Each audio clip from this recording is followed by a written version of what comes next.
Samantala, dahil sa bigat ng trapiko sa mga pangunahing lansangan sa Metro Manila, marami sa ating mga kababayan ang napeperwisyo. Kaya naman tiniyak ng palasyo na patuloy silang gagawa ng hakbang upang marisolba ang problema sa lagay ng trapiko dito sa Pilipinas. Para sa detalye, balitaan mo kami, Rocky Ignacio. Tiniyak ng Malacanang ang pagkilo sa mga kinaukulang ahensya para maibsan ang masikip na daloy na trapiko, likha sa pagsisimula ng malalaking infrastructure projects ng pamahalaan sa Metro Manila, kabilang sa mga tinitingnan ng kooperasyon sa barangay level para alisin ang mga balakid sa tinatawag na side streets na ang ilan tinayuan pa ng basketball court. To address the citizens' concerns arising from the start of construction of the Skyway 3 project and the NAIA Expressway project and other projects in Metro Manila, the MMDA and the DPWH have prepared traffic management plans including rerouting and road widening. Paliwanag pa ng kalihim, pinag-aralan na nagkaroon ng konsultasyon bago pa man ito ipatupad. Inaasahan kasing aabot sa 2 taon bago makumpleto ang mahalagang infrastruktura, kabilang na ang pag-uugnay sa NLEX at SLEX. Matagal-tagal na rin namang nasa drawing board ang mga planong ito at habang pinaplano pa lamang, meron ng advance information ng ating DPWH at MMDA.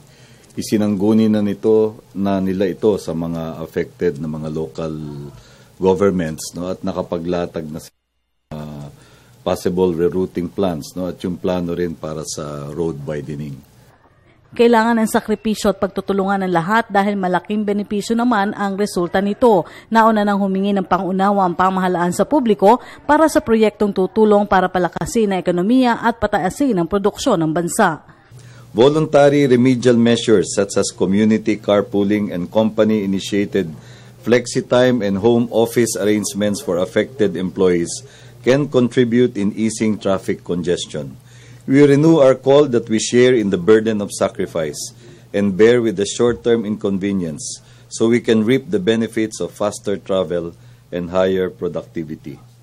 Magkagayunman, tiwala ang palasyo na marami ang handang magsakripisyo para sa mas malaking benepisyo. Nakikita naman natin na welcome pa sa ating mga mamamayan itong pangyayaring ito, no? Na gusto rin naman nilang makakita ng dagdag na infrastruktura. Gusto naman nilang masabi na yung mga nakikita sa ibang bansa, nakikita dito sa ating bansa. I think we should also recognize that many of our people are willing to do the necessary sacrifice that is needed. And they're willing to bear with the inconvenience. Hindi naman ito ang unang pagkakataon na magkakaroon ng mga major projects na ganito. Para sa Telebisyon ng Bayan, Rocky Ignacio.